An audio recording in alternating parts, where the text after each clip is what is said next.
extrema izquierda quiere hacerles creer que el gobierno de Bush mintió para meternos en la guerra por el petróleo. En este programa se ha dicho esta noche que hicimos este esfuerzo para controlar el petróleo, cosa que no es cierta.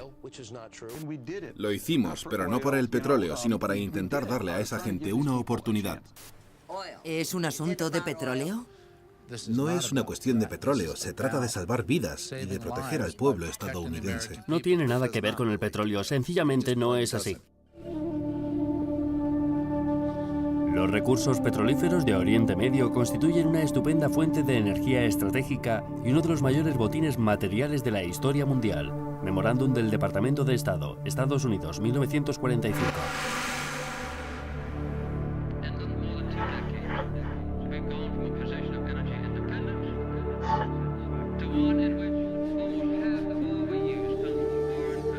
Sangre y petróleo.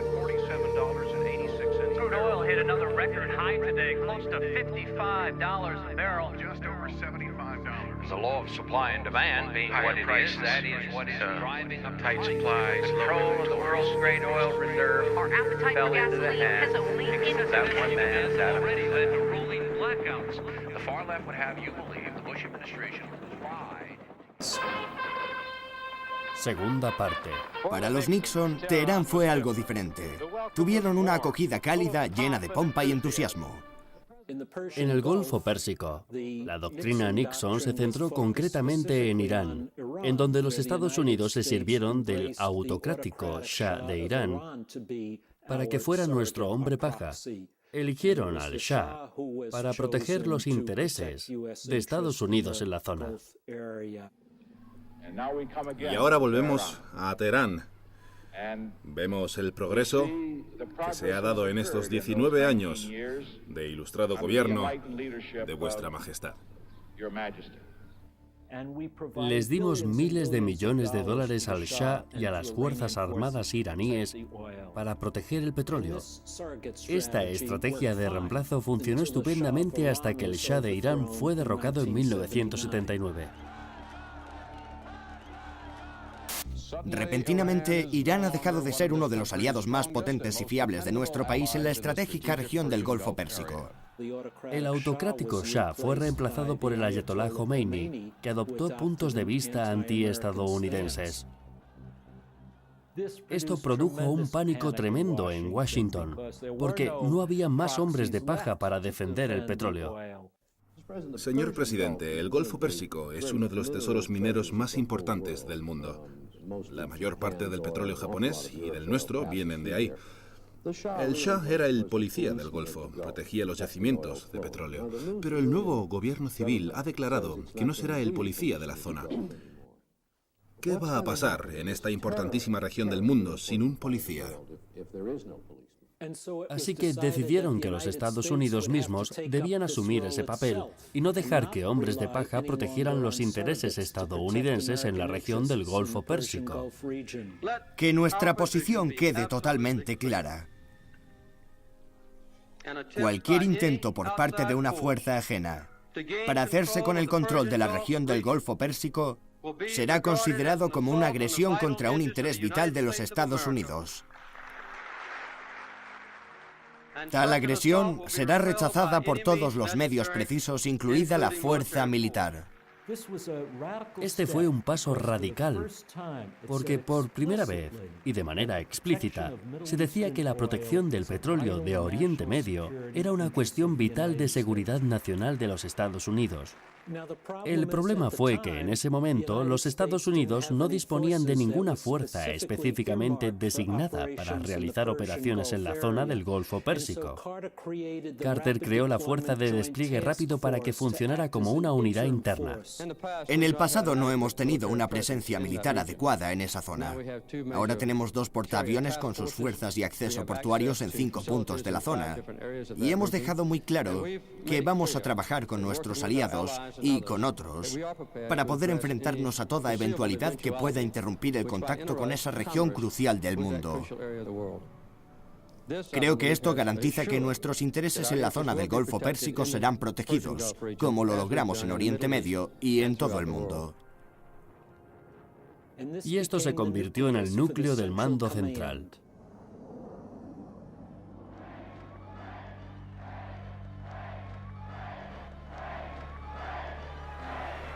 No me asusta lo que nos espera. Y no creo que al pueblo estadounidense le asuste lo que le espera. El presidente Carter perdió las elecciones de 1980 y Ronald Reagan fue elegido. A pesar de todas sus críticas a Carter, Reagan adoptó las iniciativas de la doctrina Carter y las llevó aún más lejos. Disuasión significa sencillamente lo siguiente: asegurarnos de que cualquier adversario que piense en atacar a los Estados Unidos o a sus aliados o nuestros intereses vitales llegue a la conclusión de que los riesgos que corre son muy superiores a todo posible beneficio. Si comprende esto, no atacará. Una de sus primeras decisiones fue aumentar la fuerza combinada de despliegue rápido, y fue él quien la transformó en el Mando Central en 1983. El Mando Central es un añadido muy reciente a la lista de mandos combinados de los Estados Unidos, donde están el antiguo Mando Europeo, el Mando del Pacífico y el Mando Meridional, que abarca a toda América, pero no había ninguno en Oriente Medio, y aquí es donde se encuentra la mayor parte del petróleo que queda en el mundo. El presidente Reagan creó el Mando Central para el control de las fuerzas estadounidenses en esta zona central del mundo. Mientras Arabia Saudí y los productores de petróleo del este, aunque Arabia Saudí es el más importante, sigan suministrando la mayor parte de la energía que necesitamos para que giren las ruedas de la industria en Occidente, será imposible que nos quedemos quietos si vemos que alguien se apodera de todo para cerrarnos el petróleo. La función principal del Mando Central, elaborada con toda claridad por el gobierno de Reagan, era en primer lugar proteger el envío de petróleo desde el Golfo Pérsico a los Estados Unidos y otros mercados del mundo. Este ha sido siempre el interés principal. Ese fue el inicio de la guerra Irak-Irán, que estalló en 1980 y se intensificó en 1986 y 1987 cuando los iraníes empezaron a atacar a petroleros kuwaitíes en el Golfo Pérsico. Reagan decidió poner banderas estadounidenses en las popas de los petroleros kuwaitíes, lo que implicaba que podían ser defendidos por la Armada estadounidense, que es exactamente lo que ocurrió. Después de meses de confusión política y debates políticos, la Armada de los Estados Unidos se ha situado hoy justo en la boca del Golfo Pérsico para escoltar a los dos primeros petroleros kuwaitíes hasta más allá de las baterías iraníes. En esta primera fase se emplearán 5 buques de guerra que contienen un combinado de casi todas las armas del arsenal de la Armada. Fue un claro empleo de la fuerza militar para proteger explícitamente la corriente de petróleo. No existió ningún otro motivo. No tuvo nada que ver con la libertad ni con la democracia ni con el terrorismo. Fue solo para mantener abierto el suministro de petróleo. Seguimos sólidamente comprometidos con la protección de nuestros amigos del Golfo y en la protección del suministro de petróleo por el estrecho de Hormuz. Esta ha sido siempre la misión principal del Mando Central, proteger el suministro de petróleo desde el Golfo Pérsico a los Estados Unidos y sus aliados.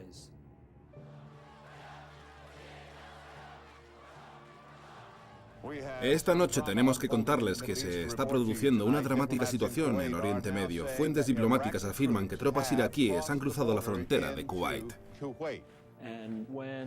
Y cuando las fuerzas iraquíes invadieron Kuwait, el primer presidente Bush le dio a la doctrina Carter su mayor y más sustancial extensión. Tiene que ver con nuestros intereses de seguridad nacional y con garantizar la paz y la estabilidad de todo el mundo. Cuando el presidente Bush se reunió con sus consejeros en Camp David el 3 y 4 de agosto, su peor temor era que Saddam Hussein estaba ahora a tiro de cañón de los yacimientos saudíes de petróleo. Esto provocó un ambiente de pánico en Washington. Esto no se puede tolerar. Esta agresión contra Kuwait no se puede tolerar. El presidente Bush llegó entonces a la conclusión de que debíamos actuar militarmente. Hemos enviado fuerzas para defender a Arabia Saudí.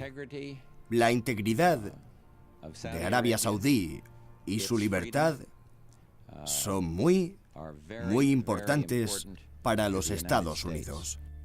Lo más interesante de todo esto es lo claro que quedó en agosto y septiembre de 1990 que el petróleo era el disparadero de la intervención estadounidense en la Primera Guerra del Golfo. Nuestros empleos, nuestro nivel de vida, nuestra propia libertad y la libertad de países amigos de todo el mundo, todo esto sufriría si el control de la mayor reserva mundial de petróleo cayera en manos de ese hombre, Saddam Hussein. Pero esto levantó protestas por todo el país y las encuestas mostraron que el público estaba en contra de una guerra en Oriente Medio por petróleo. Durante los siguientes meses, Bush cambió de lenguaje y dejó de hablar de petróleo. Me preocupan mucho los esfuerzos de Saddam por lograr armas nucleares. Saddam Hussein ha violado, saqueado y despojado a una pequeña nación. El petróleo simplemente desapareció de sus discursos. Con eso nos enfrentamos. Nos enfrentamos con un nuevo Hitler. Un totalitarismo y una brutalidad descarados y sin precedentes. Se fueron dando razones progresivamente más elaboradas para entrar en guerra. Había niños en incubadoras y les tiraron de las incubadoras para que Kuwait fuera sistemáticamente desmantelado. Y solo entonces el Congreso votó a favor de esta primera guerra, la Operación Tormenta del Desierto.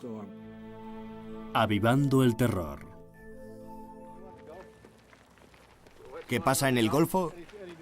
He tenido una larga conversación con el rey Fahd. Mientras se representaba esta farsa en la superficie, por detrás estaban ya haciendo planes. Bush tomó la decisión de enviar tropas estadounidenses a Arabia Saudí para defender el reino. Pero al rey Fahd le preocupó profundamente la presencia de tantos soldados estadounidenses en territorio saudí.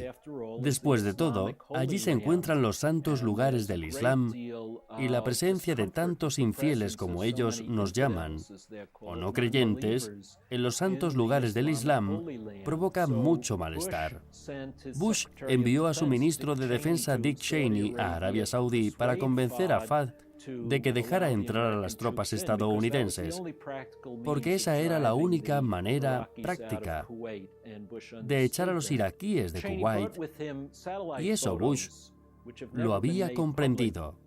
Cheney llevó unas fotos de satélite aún no publicadas que supuestamente mostraban cómo las fuerzas iraquíes se habían situado en posición de ataque en la frontera de Kuwait y Arabia Saudí para convencer a Fahd de que estaba en peligro y que había que enviar tropas estadounidenses inmediatamente.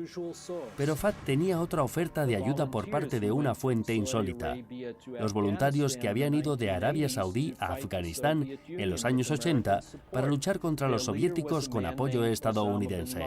Su líder era un hombre llamado Osama Bin Laden, un ciudadano saudí con estrechas relaciones con la familia real, que había trabajado con la CIA en Afganistán para expulsar a la Unión Soviética. Trató de convencer a la familia real de que permitiera que sus fuerzas defendieran el reino contra Saddam Hussein y que no contara con los estadounidenses. A Cheney le costó enormemente convencer a Fahd de que dejara entrar a las tropas estadounidenses.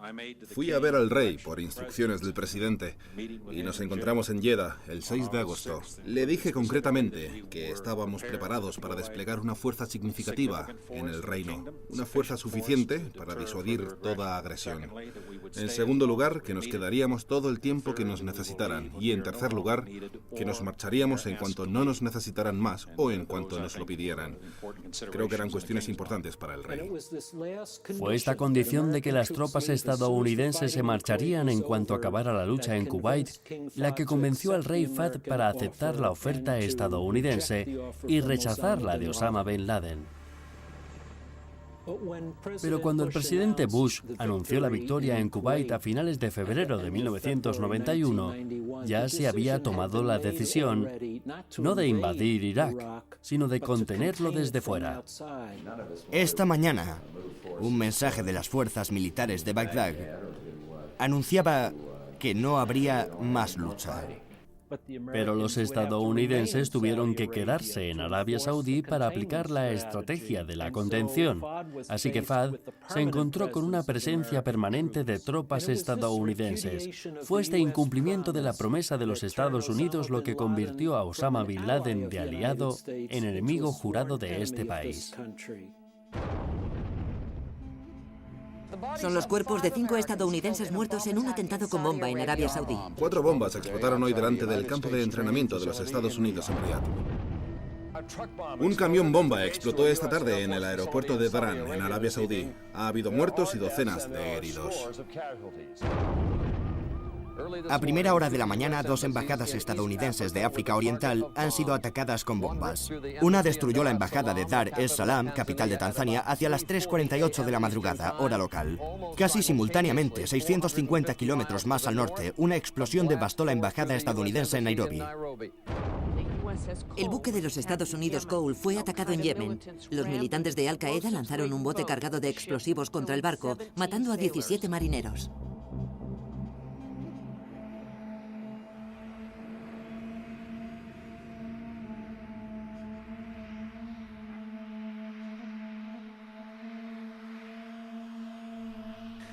Hoy hemos sufrido una tragedia nacional.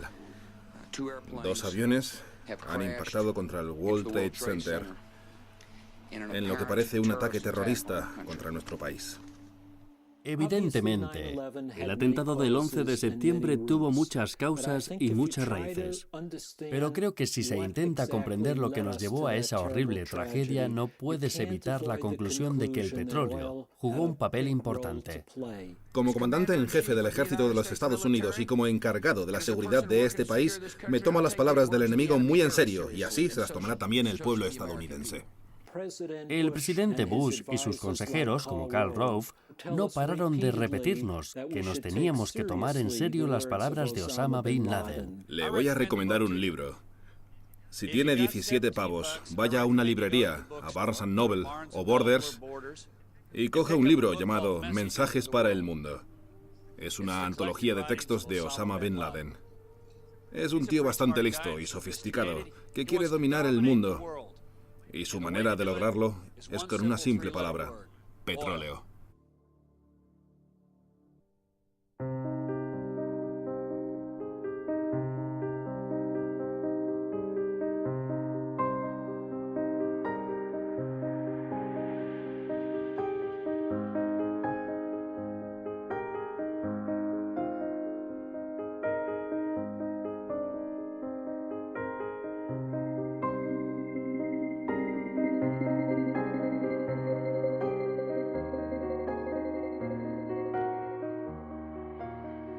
Elaborada con toda claridad por el gobierno de Reagan, era en primer lugar proteger el envío de petróleo desde el Golfo Pérsico a los Estados Unidos y otros mercados del mundo. Este ha sido siempre el interés principal. Ese fue el inicio de la guerra Irak-Irán, que estalló en 1980 y se intensificó en 1986 y 1987 cuando los iraníes empezaron a atacar a petroleros cubaitíes en el Golfo Pérsico. Reagan decidió poner banderas estadounidenses en las popas de los petroleros cubaitíes, lo que implicaba que podían ser defendidos por la Armada estadounidense, que es exactamente lo que ocurrió. Después de meses de confusión política y debates políticos, la Armada de los Estados Unidos se ha situado hoy justo en la boca del Golfo Pérsico para escoltar a los 2 primeros petroleros cubaitíes hasta más allá de las baterías iraníes. En esta primera fase se emplearán 5 buques de guerra que contienen un combinado de casi todas las armas del arsenal de la Armada. Fue un claro empleo de la fuerza militar para proteger explícitamente la corriente de petróleo. No existió ningún otro motivo. No tuvo nada que ver con la libertad ni con la democracia ni con el terrorismo. Fue solo para mantener abierto el suministro de petróleo. Seguimos sólidamente comprometidos con la protección de nuestros amigos del Golfo y en la protección del suministro de petróleo por el estrecho de Hormuz. Esta ha sido siempre la misión principal del Mando Central, proteger el suministro de petróleo desde el Golfo Pérsico a los Estados Unidos y sus aliados.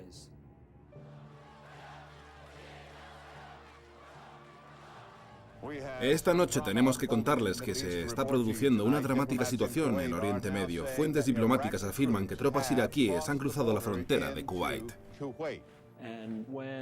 Y cuando las fuerzas iraquíes invadieron Kuwait, el primer presidente Bush le dio a la doctrina Carter su mayor y más sustancial extensión. Tiene que ver con nuestros intereses de seguridad nacional y con garantizar la paz y la estabilidad de todo el mundo. Cuando el presidente Bush se reunió con sus consejeros en Camp David el 3 y 4 de agosto, su peor temor era que Saddam Hussein estaba ahora a tiro de cañón de los yacimientos saudíes de petróleo. Esto provocó un ambiente de pánico en Washington. Esto no se puede tolerar. Esta agresión contra Kuwait no se puede tolerar. El presidente Bush llegó entonces a la conclusión de que debíamos actuar militarmente. Hemos enviado fuerzas para defender a Arabia Saudí. La integridad de Arabia Saudí y su libertad son muy importantes para los Estados Unidos. Elaboradas para entrar en guerra. Había niños en incubadoras y les tiraron de las incubadoras para que Kuwait fuera sistemáticamente desmantelado. Y solo entonces el Congreso votó a favor de esta primera guerra, la Operación Tormenta del Desierto. Avivando el terror. ¿Qué pasa en el Golfo? He tenido una larga conversación con el rey Fahd. Mientras se representaba esta farsa en la superficie, por detrás estaban ya haciendo planes. Bush tomó la decisión de enviar tropas estadounidenses a Arabia Saudí para defender el reino. Pero al rey Fahd le preocupó profundamente la presencia de tantos soldados estadounidenses en territorio saudí. Después de todo, allí se encuentran los santos lugares del Islam y la presencia de tantos infieles como ellos nos llaman, o no creyentes, en los santos lugares del Islam provoca mucho malestar. Bush envió a su ministro de Defensa Dick Cheney a Arabia Saudí para convencer a Fahd de que dejara entrar a las tropas estadounidenses, porque esa era la única manera práctica de echar a los iraquíes de Kuwait, y eso Bush lo había comprendido. Cheney llevó unas fotos de satélite aún no publicadas que supuestamente mostraban cómo las fuerzas iraquíes se habían situado en posición de ataque en la frontera de Kuwait y Arabia Saudí para convencer a Fahd de que estaba en peligro y que había que enviar tropas estadounidenses inmediatamente. Pero Fahd tenía otra oferta de ayuda por parte de una fuente insólita: los voluntarios que habían ido de Arabia Saudí a Afganistán en los años 80 para luchar contra los soviéticos con apoyo estadounidense. Su líder era un hombre llamado Osama Bin Laden, un ciudadano saudí con estrechas relaciones con la familia real, que había trabajado con la CIA en Afganistán para expulsar a la Unión Soviética. Trató de convencer a la familia real de que permitiera que sus fuerzas defendieran el reino contra Saddam Hussein y que no contara con los estadounidenses. A Cheney le costó enormemente convencer a Fahd de que dejara entrar a las tropas estadounidenses. Fui a ver al rey por instrucciones del presidente y nos encontramos en Jeddah el 6 de agosto. Le dije concretamente que estábamos preparados para desplegar una fuerza significativa en el reino, una fuerza suficiente para disuadir toda agresión. En segundo lugar, que nos quedaríamos todo el tiempo que nos necesitaran. Y en tercer lugar, que nos marcharíamos en cuanto no nos necesitaran más o en cuanto nos lo pidieran. Creo que eran cuestiones importantes para el rey. Fue esta condición de que las tropas estadounidenses se marcharían en cuanto acabara la lucha en Kuwait la que convenció al rey Fahd para aceptar la oferta estadounidense. Camp David, el 3 y 4 de agosto, su peor temor era que Saddam Hussein estaba ahora a tiro de cañón de los yacimientos saudíes de petróleo. Esto provocó un ambiente de pánico en Washington. Esto no se puede tolerar. Esta agresión contra Kuwait no se puede tolerar. El presidente Bush llegó entonces a la conclusión de que debíamos actuar militarmente. Hemos enviado fuerzas para defender a Arabia Saudí. La integridad de Arabia Saudí y su libertad son muy importantes para los Estados Unidos. Lo más interesante de todo esto es lo claro que quedó en agosto y septiembre de 1990 que el petróleo era el disparadero de la intervención estadounidense en la Primera Guerra del Golfo. Nuestros empleos, nuestro nivel de vida, nuestra propia libertad y la libertad de países amigos de todo el mundo, todo esto sufriría si el control de la mayor reserva mundial de petróleo cayera en manos de ese hombre, Saddam Hussein. Pero esto levantó protestas por todo el país y las encuestas mostraron que el público estaba en contra de una guerra en Oriente Medio por petróleo. Durante los siguientes meses, Bush cambió de lenguaje y dejó de hablar de petróleo. Me preocupan mucho los esfuerzos de Saddam por lograr armas nucleares. Saddam Hussein ha violado, saqueado y despojado a una pequeña nación. El petróleo simplemente desapareció de sus discursos. Con eso nos enfrentamos. Nos enfrentamos con un nuevo Hitler. Un totalitarismo y una brutalidad descarados y sin precedentes. Se fueron dando razones progresivamente más elaboradas para entrar en guerra. Había niños en incubadoras y les tiraron de las incubadoras para que Kuwait fuera sistemáticamente desmantelado. Y solo entonces el Congreso votó a favor de esta primera guerra, la Operación Tormenta del Desierto. Avivando el terror. ¿Qué pasa en el Golfo? He tenido una larga conversación con el rey Fahd. Mientras se representaba esta farsa en la superficie, por detrás estaban ya haciendo planes. Bush tomó la decisión de enviar tropas estadounidenses a Arabia Saudí para defender el reino. Pero al rey Fahd le preocupó profundamente la presencia de tantos soldados estadounidenses en territorio saudí. Después de todo, allí se encuentran los santos lugares del Islam y la presencia de tantos infieles como ellos nos llaman, o no creyentes, en los santos lugares del Islam provoca mucho malestar. Bush envió a su ministro de Defensa Dick Cheney a Arabia. Que necesitamos para que giren las ruedas de la industria en Occidente. Será imposible que nos quedemos quietos si vemos que alguien se apodera de todo para cerrarnos el petróleo. La función principal del mando central, elaborada con toda claridad por el gobierno de Reagan, era en primer lugar proteger el envío de petróleo desde el Golfo Pérsico a los Estados Unidos y otros mercados del mundo. Este ha sido siempre el interés principal. Ese fue el inicio de la guerra Irak-Irán, que estalló en 1980 y se intensificó en 1986 y 1987 cuando los iraníes empezaron a atacar a petroleros cubaitíes en el Golfo Pérsico. Reagan decidió poner banderas estadounidenses en las popas de los petroleros cubaitíes, lo que implicaba que podían ser defendidos por la Armada estadounidense, que es exactamente lo que ocurrió. Después de meses de confusión política y debates políticos, la Armada de los Estados Unidos se ha situado hoy justo en la boca del Golfo Pérsico para escoltar a los dos primeros petroleros cubaitíes hasta más allá de las baterías iraníes. En esta primera fase se emplearán 5 buques de guerra que contienen un combinado de casi todas las armas del arsenal de la Armada. Fue un claro empleo de la fuerza militar para proteger explícitamente la corriente de petróleo. No existió ningún otro motivo. No tuvo nada que ver con la libertad ni con la democracia ni con el terrorismo. Fue solo para mantener abierto el suministro de petróleo. Seguimos sólidamente comprometidos con la protección de nuestros amigos del Golfo y en la protección del suministro de petróleo por el estrecho de Hormuz. Esta ha sido siempre la misión principal del mando central, proteger el suministro de petróleo desde el Golfo Pérsico a los Estados Unidos y sus aliados.